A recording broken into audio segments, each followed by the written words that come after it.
Je vous ai dit de vous asseoir quand je vous le demande. La voix de l'agent Morrison résonna dans le tribunal d'Oakland. Monsieur, je cherche simplement mon avocat commis d'office. Smack! La main de Morrison frappa violemment le visage du vieil homme. Du sang apparut immédiatement sur la lèvre fendue de Theodore Washington. Vous n'apprendrez donc jamais à suivre des instructions simples.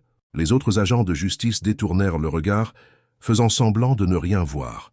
Ce que Morrison ignorait, c'est qu'un détective fédéral observait toute la scène, et Theodore Washington était le père d'Adrian Washington. Avant de plonger dans l'histoire, laissez un commentaire ci-dessous et dites-nous d'où vous nous regardez. Cette histoire montre comment défendre ce qui est juste peut tout changer. Bonne lecture. Affaire suivante. Theodore Washington. L'homme de 71 ans se leva lentement du banc en bois, ses mains usées par le travail serrant un ticket de contravention froissé. Le tribunal d'Oakland bourdonnait du chaos habituel du lundi matin. « Vous êtes Washington » aboya l'agent Samuel Morrison depuis son bureau, sans prendre la peine de lever les yeux de ses papiers. « Oui, monsieur, c'est moi. »« Asseyez-vous et attendez qu'on vous appelle. » Théodore hésita, balayant du regard la salle d'audience bondée. « Je cherche mon avocat commis d'office. Ils ont dit... »« Je vous ai dit de vous asseoir. » Le vieil homme fit un autre petit pas en avant. « Monsieur, je dois juste trouver... » Crac! La paume ouverte de Morrison frappa Théodore au visage avec une telle force que plusieurs personnes dans la tribune sursautèrent. Le vieil homme trébucha en arrière, du sang coulant immédiatement de sa lèvre fendue. « Quand je vous dis de vous asseoir, vous vous asseyez. Vous n'apprenez jamais à suivre des instructions simples. » Théodore pressa un mouchoir contre sa bouche sans rien dire. Sa dignité resta intacte, même si le tissu blanc était taché de rouge. Au troisième rang de la galerie, un jeune homme noir en costume élégant observait tout. Il serra les mâchoires en voyant le sourire narquois de Morrison, la façon dont les autres agents de justice détournèrent le regard, comment le juge faisait semblant de ne rien remarquer. Adrian Washington sortit son téléphone et commença à prendre discrètement des notes. Heure, détails, position des témoins. Morrison venait de commettre la plus grosse erreur de sa carrière. Il n'avait aucune idée qu'il venait d'agresser le père d'un détective fédéral. Adrian suivit son père jusqu'au parking, gardant ses distances jusqu'à ce qu'il soit seul. « Papa !» Théodore se retourna, surpris. Du sang maculait encore sa lèvre, là où Morrison l'avait frappé. « Adrian, qu'est-ce que tu fais ici ? J'avais une audience fédérale dans le même bâtiment. J'ai vu ce qui s'est passé. » Théodore baissa les yeux vers ses chaussures. « Ce n'est rien, fiston. Juste un problème avec une contravention. » Ce n'était pas rien. Cet agent t'a agressé. « Écoute, je ne veux pas de problème. Je veux juste payer mon amende et rentrer chez moi. » Adrian sortit son téléphone et commença à prendre des photos des blessures de son père. « Papa, ce n'est pas la première fois, n'est-ce pas ?» Théodore resta silencieux pendant un long moment. « Il m'a arrêté le mois dernier lors d'un contrôle routier. Il m'a traité de gamin. Il a dit que les gens comme moi devraient rester à leur place. Et tu ne l'as pas signalé? Le signaler à qui? À ses collègues? » Adrian posa sa main sur l'épaule de son père. « Papa, je dois te dire quelque chose. Je suis agent fédéral. J'enquête sur des crimes comme celui-ci. » Théodore fixa son fils du regard. « Fédéral? FBI, Division des droits civils. Ce qui s'est passé là-bas n'était pas seulement une agression. C'était un crime fédéral. Je ne veux pas causer d'ennuis. Papa, il ne s'agit pas de causer des ennuis. Il s'agit de l'empêcher de faire ça à quelqu'un d'autre. » Théodore toucha sa lèvre enflée. « Tu penses vraiment qu'on peut faire quelque chose? Je sais qu'on peut, mais tu dois me faire confiance. » Pour la première fois depuis le tribunal, Théodore esquissa un sourire. « D'accord, fiston. Qu'est-ce qu'on fait ?» Adrian conduisit son père directement à l'hôpital général d'Oakland. « Je me sens bien, fiston. Ce n'est pas nécessaire. »« Papa, nous avons besoin d'un dossier médical, d'un document officiel attestant de tes blessures. » Le docteur Sarah Chen examina Théodore avec attention. Elle prit des photos des ecchymoses et rédigea des notes détaillées sur la coupure à sa lèvre. « Monsieur Washington, cette blessure correspond à un coup porté avec la main ouverte. La force était importante. Merci, docteur. Pouvez-vous mettre cela par écrit? » Bien sûr. Après avoir quitté l'hôpital, Adrian emmena son père au bureau local du FBI à San Francisco. « Adrian, les gens vont me regarder ici. Papa, tu es ici comme tout le monde. » À l'intérieur, le supérieur d'Adrian James Patterson, examina le rapport médical et les photos. « Il s'agit clairement d'une violation des droits civils », déclara Patterson. « L'agent Morrison a utilisé son autorité pour agresser un citoyen en raison de sa race. »« Que va-t-il se passer maintenant ?» demanda Theodore. « Nous ouvrons une enquête fédérale. Cette affaire sera enregistrée sous le numéro SF 2024 CR 0847. » Adrian sortit des formulaires officiels. « Papa, je dois prendre ta déposition. Tout ce qui s'est passé aujourd'hui et tout ce que Morrison t'a fait avant. Est-ce que ça va vraiment aboutir ?» Patterson a regardé Theodore droit dans les yeux. « Monsieur, lorsque des agents fédéraux sont témoins de violations des droits civiques, nous ne nous contentons pas de remplir des papiers.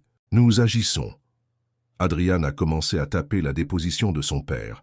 Mot après mot, ils ont posé les bases de la justice. Theodore ne s'était jamais senti aussi écouté de toute sa vie. Morrison n'avait aucune idée que le fils de sa victime avait une autorité fédérale. Le chasseur était sur le point de devenir la proie. Le lendemain matin, Adrian était assis à son bureau, examinant le dossier personnel de Morrison. 23 plaintes en 18 ans. Toutes rejetées. « C'est impossible, » dit-il à Patterson. « Aucun agent ne reçoit autant de plaintes sans qu'au moins une ne soit retenue, à moins que quelqu'un ne le protège. » Adrian étudia le schéma. Toutes les plaintes concernaient des minorités. Toutes les enquêtes avaient été menées par le capitaine David Fuller. Toutes les affaires avaient été classées en moins de 2 semaines. Je dois parler à quelqu'un qui a déjà essayé de dénoncer Morrison. Adrian trouva le nom de Maria Santos dans les dossiers. Ancienne agente des affaires internes, mutée soudainement en 2018. Il la retrouva à Stockton. « Madame Santos, je suis l'inspecteur Washington du FBI. J'aimerais vous poser quelques questions au sujet de Samuel Morrison. » Son visage pâlit.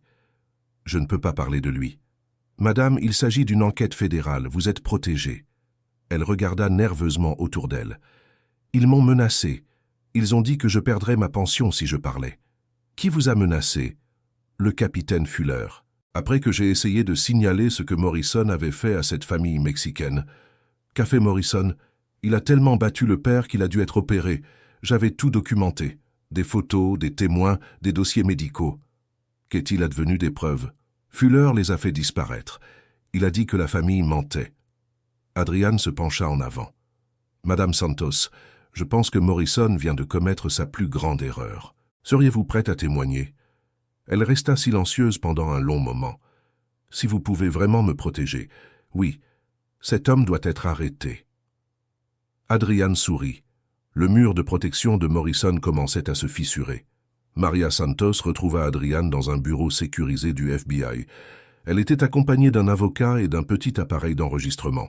« J'ai gardé ça caché pendant 6 ans, » dit-elle en posant l'enregistreur sur la table. « Je savais qu'un jour j'en aurais besoin. » Qu'y a-t-il dessus ? Morrison en train de parler à un autre agent du passage à tabac d'un immigrant mexicain. Il pensait que je n'étais pas là. Elle appuya sur « Play ». La voix de Morrison emplit la pièce. « J'ai cassé 3 côtes à cette brute.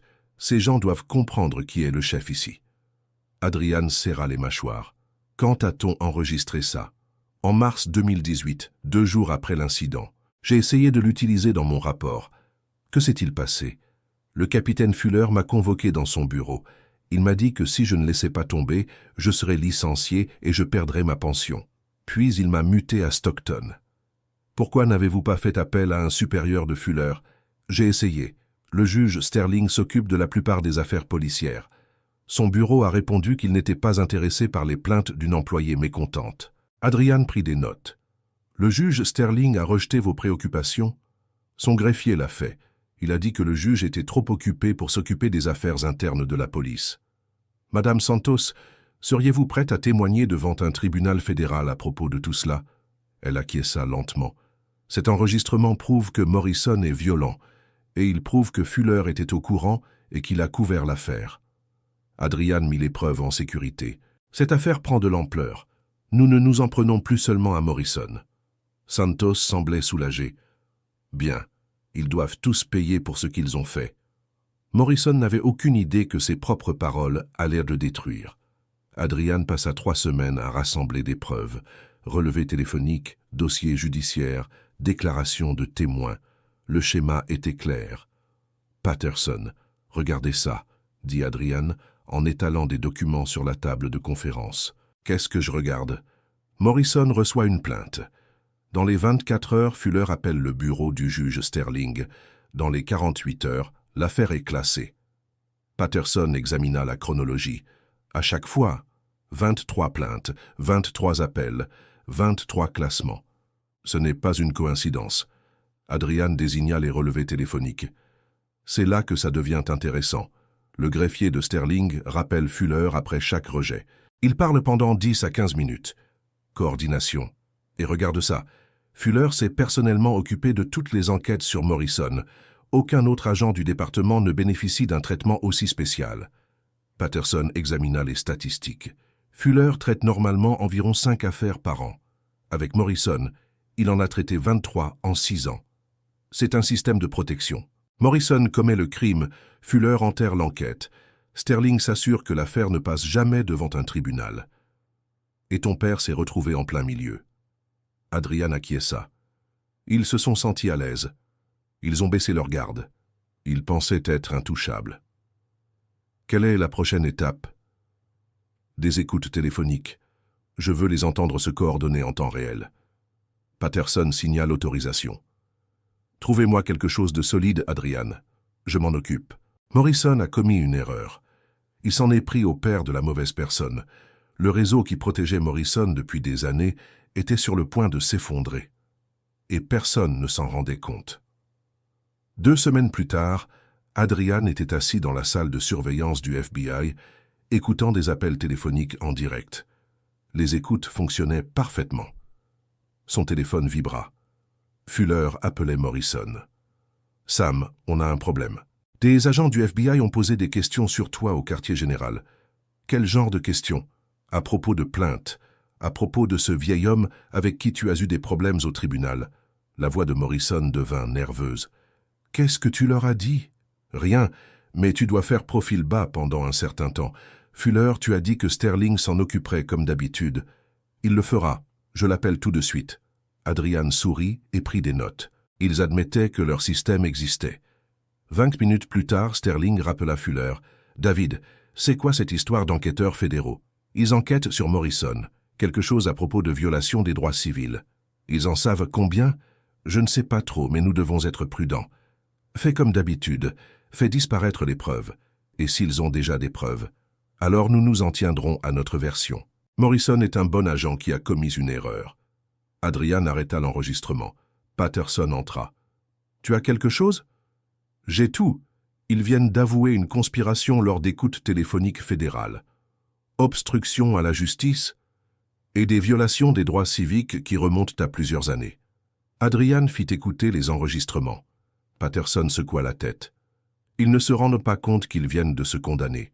Morrison pensait toujours qu'il était protégé. Il allait bientôt découvrir à quel point il se trompait. Adrian entra dans le bureau du juge Sterling avec Patterson et 2 autres agents fédéraux. Sterling leva les yeux de son bureau, agacé. « Que se passe-t-il, messieurs? J'ai un emploi du temps chargé. »« Juge Sterling, je suis l'inspecteur Adrian Washington du FBI. Nous devons discuter de vos relations avec l'agent Morrison et le capitaine Fuller. » Le visage de Sterling devint livide. « Je ne vois pas de quoi vous parlez. » Adrian posa une transcription sur le bureau. « Cela provient d'une conversation que vous avez eue hier avec le capitaine Fuller et qui a été enregistrée. » Sterling jeta un coup d'œil au document. « Je parle parfois avec des responsables de la police. Cela fait partie de mon travail. Vous avez dit à Fuller de faire disparaître les preuves concernant Morrison. Je n'ai jamais dit cela. » Patterson s'avança. « Votre honneur, nous avons l'enregistrement de la conversation. Vous vous êtes coordonné avec Fuller pour classer les affaires contre Morrison. C'est impossible. » Adrian ouvrit un dossier. « En 6 ans, vous avez classé 23 affaires contre Morrison. La moyenne nationale pour des affaires similaires est de 8%. Vous les avez toutes classées. » Sterling se leva. « Je ne serai pas interrogé dans mon propre bureau. Monsieur le juge, vous n'êtes pas interrogé. Vous êtes informé. Nous avons suffisamment de preuves pour vous inculper de complot et d'entrave à la justice. » Sterling se rassit lentement. « Que voulez-vous? »« La vérité. Depuis combien de temps protégez-vous Morrison? »« Je ne protège personne. Je respecte la loi. » Adrian passa l'enregistrement de l'appel téléphonique sur son appareil. La voix de Sterling résonna dans la pièce. À la fin de l'enregistrement, Sterling resta silencieux. « Juge Sterling, vous êtes en état d'arrestation. » À 6 heures du matin, des agents fédéraux encerclèrent la maison du capitaine Fuller. Adrian observa depuis une voiture banalisée, tandis qu'il frappait à la porte. Fuller répondit en peignoir. « Que se passe-t-il ?»« Capitaine Fuller, vous êtes en état d'arrestation pour complot et obstruction à la justice. »« C'est fou, je n'ai rien fait de mal. » L'agent Martinez lui lut ses droits tout en lui passant les menottes. « Vous avez le droit de garder le silence. » Au même moment, une autre équipe arrêtait Morrison au poste de police. Il était en train de prendre un café lorsque les agents fédéraux s'approchèrent de lui. « Samuel Morrison, vous êtes en état d'arrestation pour violation des droits civils et complot. » Morrison laissa tomber sa tasse de café. « Attendez quoi, je suis policier. » Plus maintenant. Le téléphone d'Adrian sonna. Patterson appelait depuis la maison de Sterling. « Nous l'avons surpris en train de détruire des documents. Il brûlait des papiers dans sa cheminée quand nous sommes arrivés. » « Quel genre de papiers ? » ?»« Des dossiers. Les dossiers de Morrison remontant à 8 ans. C'est une preuve supplémentaire d'entrave à la justice. Sterling est maintenant sous la garde des autorités fédérales. Tous les trois. » Adrian sentit un poids lui être enlevé des épaules. « Et les autres agents qui étaient au courant. Nous passons en revue toutes les affaires sur lesquelles Morrison a travaillé. Si d'autres personnes sont impliquées, nous les trouverons. » Adrian appela son père. « Papa, c'est fini. Ils ont arrêté Morrison, Fuller et Sterling. » Théodore resta silencieux pendant un moment. « Vraiment ? Tous les trois ? Ils sont en détention fédérale. Ils ne peuvent plus faire de mal à personne. Mon fils, je n'aurais jamais pensé voir ce jour. La justice a mis du temps, papa. Mais elle a fini par être rendue. » Morrison comprit enfin que Theodore Washington n'était pas n'importe quel vieil homme. Il était le père d'un détective fédéral. Morrison était assis dans la cellule fédérale, confus et en colère. Son avocat, un commis d'office, examinait le dossier. « Sam, ça ne s'annonce pas bien. Ils ont des enregistrements, des documents, des témoignages. Tout ça à cause de ce vieil homme, n'est-ce pas, Theodore Washington? Entre autres, oui, ce n'était qu'une gifle. Le type ne voulait pas s'asseoir quand je lui ai dit. » L'avocat le fixa du regard. « Sam, tu comprends ce dont tu es accusé? Une histoire de droits civiques. C'est exagéré. Violation des droits civiques fédéraux. Complot. Tu risques au moins 20 ans. » Morrison pâlit. 20 ans. Pour avoir giflé un vieil homme? Il n'y a pas que lui. Ils ont 23 affaires, Sam. Des preuves d'une affaire étouffée depuis des années. Fuller a dit que Sterling s'en occuperait. Fuller et Sterling sont dans des cellules au bout du couloir.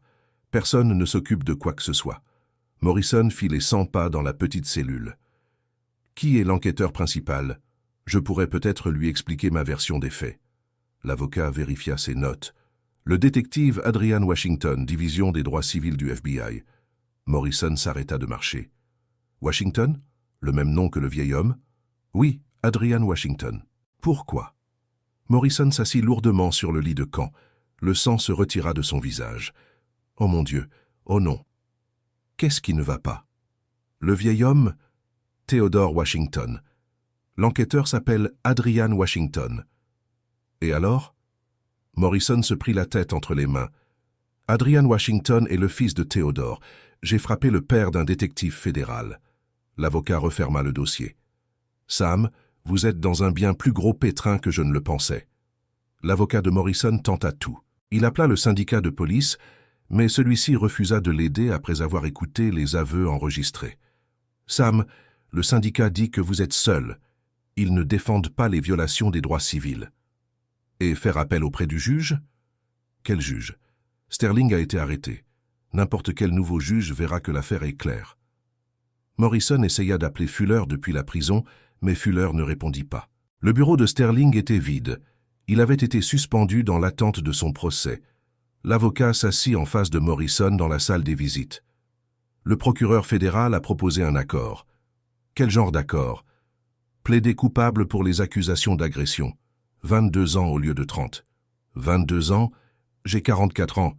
Je serai vieux quand je sortirai. Sam, Ils ont un enregistrement où tu avoues avoir cassé les côtes de quelqu'un. Ils ont Maria Santos qui témoigne de la dissimulation. Ils ont tes propres mots. Morrison frappa du poing sur la table. Tout ça à cause d'un vieil homme. Une gifle stupide. Non, Sam, c'est à cause de 23 victimes en 6 ans. Le vieil homme avait juste un fils qui savait se défendre. Je veux parler à Adrian Washington. Le détective? Pourquoi? Je pourrais peut-être lui expliquer. Lui faire comprendre que ce n'était pas personnel. L'avocat secoua la tête. Sam, c'est un agent fédéral. Il se fiche de vos explications. Ce qui l'intéresse, ce sont les preuves. Et il en a beaucoup. Alors, qu'est-ce que je fais? Vous acceptez la responsabilité. Le juge fera peut-être preuve de clémence. Morrison fixa le mur en béton. Il n'avait plus aucune protection. Sa carrière était terminée. Et tout avait commencé parce qu'il avait frappé le père de la mauvaise personne. La veille du procès, Adrian passa une dernière fois en revue ses preuves. 8 chefs d'accusation fédéraux pesaient contre Morrison. Chacun était étayé par des preuves solides. Patterson frappa à la porte de son bureau.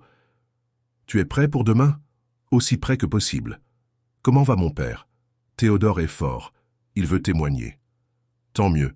Son témoignage sera très convaincant. » Le téléphone d'Adrian sonna. C'était l'avocat de Morrison. « Inspecteur Washington, mon client souhaite vous parler. »« À propos de quoi ?»« Il veut s'excuser, peut-être trouver un arrangement. » Adrian resta silencieux pendant un moment. « Il n'y aura pas d'arrangement. Votre client sera jugé pour toutes les accusations portées contre lui. Il est prêt à tout avouer. Il a déjà avoué devant la caméra. Nous n'avons pas besoin d'autres aveux. Inspecteur, il sait qu'il a commis une erreur. Il regrette d'avoir frappé votre père. Ma relation personnelle avec la victime n'a aucune importance. Il s'agit de rendre justice à toutes les victimes. » Adrian raccrocha. Patterson le regarda. « Morrison ne comprend toujours pas, n'est-ce pas? Il pense qu'il s'agit d'une vengeance personnelle. Il ne comprend pas qu'il s'agit de mettre fin à un cycle de violence. » Et Fuller et Sterling? Fuller a accepté un accord, 8 ans. Sterling conteste les accusations, mais ses propres enregistrements le condamneront. Et Morrison? Morrison ira au procès. Laissons le jury décider de son sort. Adrian ferma les dossiers. Demain, 23 victimes obtiendraient enfin justice. Morrison n'avait plus personne pour le protéger. Le système auquel il avait fait confiance pour le sauver était sur le point de le juger. Le tribunal fédéral était bondé. Théodore était assis au premier rang, vêtu de son plus beau costume.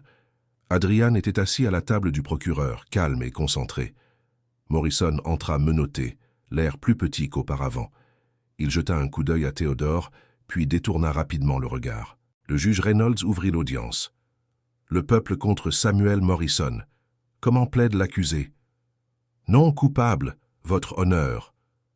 Le procureur commença. Mesdames et messieurs les jurés, cette affaire concerne un policier qui a abusé de son pouvoir pendant des années.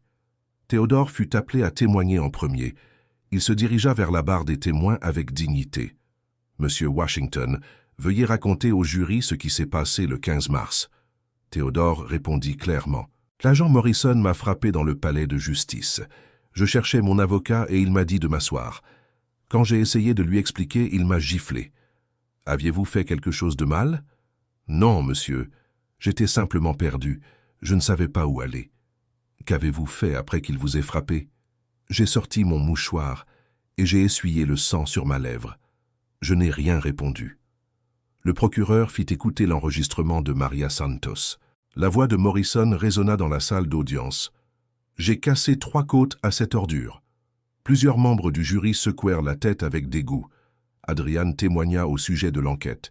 Il présenta les relevés téléphoniques, les dossiers de l'affaire et la stratégie de dissimulation.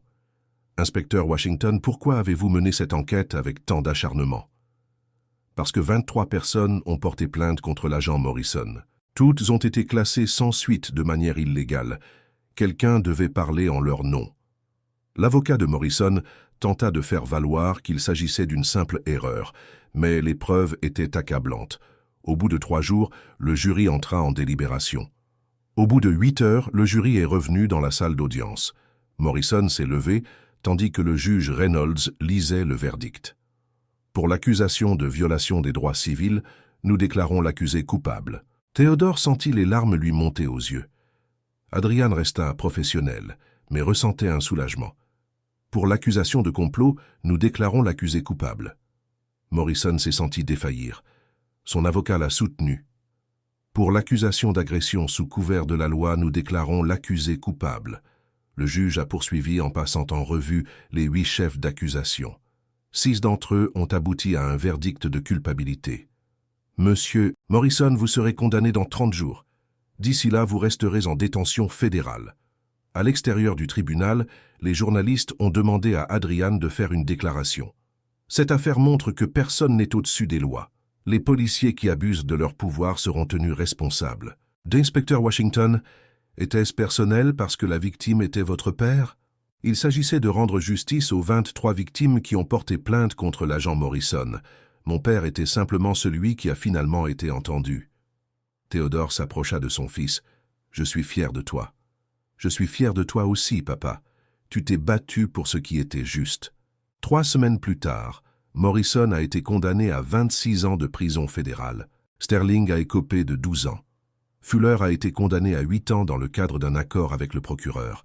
Le département de police de Oakland a été contraint de se réformer sous la supervision des autorités fédérales. De nouvelles politiques ont été mises en place pour empêcher les dissimulations. Adrian a été promu superviseur régional. Théodore a reçu 385 000 $ de la ville à titre de dédommagement. Plus important encore, 31 autres victimes se sont manifestées et ont obtenu justice. Morrison a enfin compris que les actes ont des conséquences. Et Théodore a appris que parfois, le système fonctionne. 1 an plus tard, Adrian était assis dans son nouveau bureau de superviseur régional. Son travail consistait désormais à s'assurer que les services de police respectaient les règles fédérales. Théodore est entré avec une lettre à la main. « Fiston, tu dois voir ça. » La lettre était d'Emily Rodriguez, âgée de 8 ans, dont la mère était l'une des victimes de Morrison. « Cher Monsieur Washington, ma maman dit que vous avez aidé à arrêter le méchant policier qui lui a fait du mal. Merci d'avoir fait en sorte que les policiers ne puissent plus faire de mal aux gens. Ma maman dit que vous avez fait fonctionner le système. Je veux être comme vous quand je serai grande. Je t'aime, Emily. » Adrian sourit. « Papa, c'est pour ça qu'on l'a fait. Je n'aurais jamais pensé qu'une gifle mènerait à tout ça. Ce n'était pas juste une gifle. C'était des années d'abus que personne n'a arrêté. » Théodore s'assit. « Je suis content qu'on n'ait pas gardé le silence. Moi aussi. Comment ça se passe ton travail avec le programme de surveillance? » « Bien. J'aide à former des enquêteurs fédéraux. Je leur apprends à repérer les schémas d'abus. Les victimes te font confiance. Tu comprends ce qu'elles ont vécu. Je n'aurais jamais pensé travailler avec le FBI à mon âge. » Adrian rit. « Tu n'es plus à la retraite. Tu fais bouger les choses. » Théodore relut la lettre d'Emily. « Tu penses que Morrison a appris quelque chose en prison? » « Je l'espère.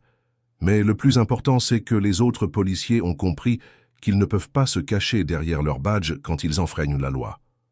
Et les autres ont appris qu'ils pouvaient se défendre. C'est vrai, papa. Le système ne fonctionne que lorsque les gens bien refusent de se taire. » Adrian garda la lettre d'Emily sur son bureau. Elle lui rappelait que la justice ne se résume pas à une punition. Il s'agit de veiller à ce que le prochain Théodore Washington soit entendu dès la première fois.